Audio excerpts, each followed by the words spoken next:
And here with the Update Health Report is Steve Kelly. Steve has some information on how not enough people do a simple sanitary task. That's right, Joe Angel.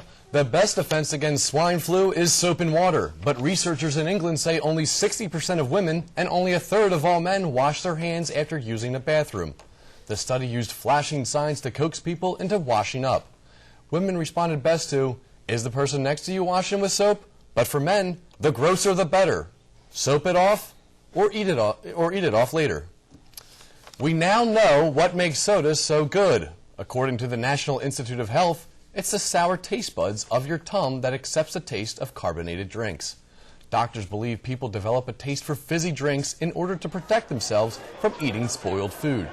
Researchers say the tingling feeling that comes with soda or champagne is created by carbon dioxide and not from your tongue.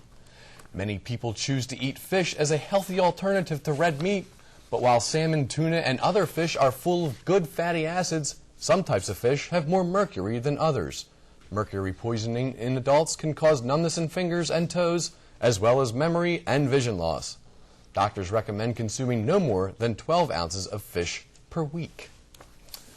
One of the more interesting and creepy exhibits has returned to the Philadelphia area.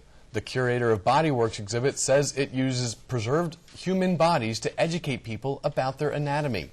The bodies are posed in everyday situations, such as riding a bike or tossing a ball. The curator says he hopes Bodyworks will help lead to better health awareness. The exhibit will be at the Franklin Institute until February 9th.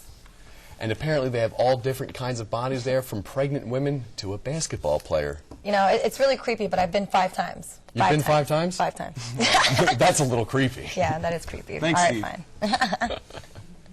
Well, one sure way of staying healthy is eating lots of fruits and vegetables. And now fresh produce is no longer tough to find on Temple's campus. The university has been playing host to a farmer's market each Thursday afternoon on Broad and Cecil B. Moore. Local vendors sell and produce and bake goods. Sell their produce and baked goods to the Temple community between 2 and 6 p.m.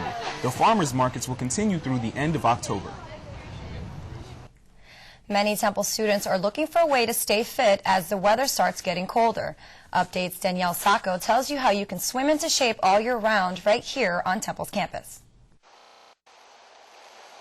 Since it started 6 years ago, Temple's Swim Into Shape program has been gaining popularity at the Pearson Pool at the corner of Broad and Montgomery. The annual program, which is open to students, alumni, and faculty, encourages participants to get into shape by swimming laps over the course of a semester.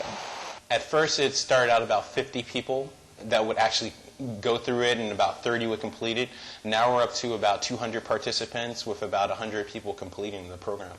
Participants keep track of their laps and pledge to swim 20 miles at their own pace by the end of the semester.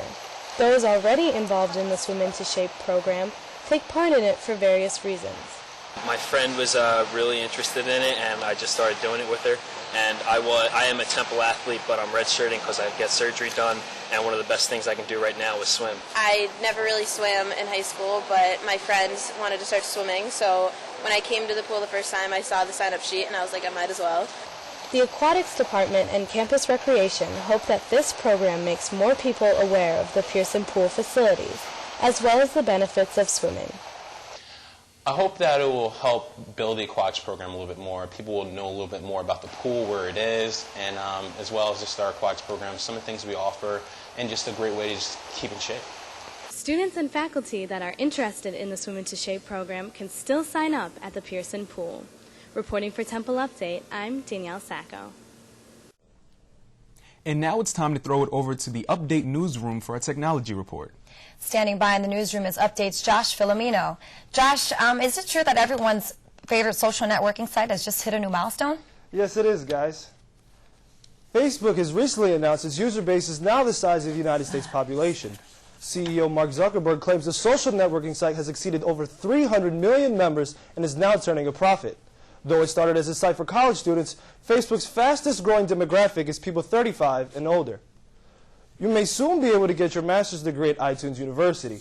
Hundreds of colleges and business schools are making recordings of graduate lectures available to the general public through the use of iTunes and YouTube. Participating schools believe it will not only benefit money-conscious students, but also serve as a good promotional tool for their programs. Video games may be the blame for your young children's injuries. A new study shows 10% of children under the age of 12 have to limit their gaming because of finger and wrist pain. Doctors say young children could be more prone to joint problems because their muscular systems are still developing. Experts say kids should restrict their gaming to 1 hour a day. Have an extra iPod laying around? With help from a fairly unknown website, you can cash in your iPod and use other used electronics. Gazelle.com pays customers for everything from BlackBerries to digital cameras.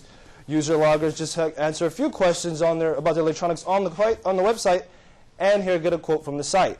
Prices paid range from over $30 to over $500. We all have our favorite fonts in our computers, but sometimes you can't find the one that's you. Thanks to FontCapture.com, you can turn your own handwriting into a font. The free service allows you to print the template online, fill it out, and scan it, and you have your very own personal digital handwriting. Now, I know my handwriting is far too messy for anybody else to understand. I might just stick to Times New Roman. Back to you guys.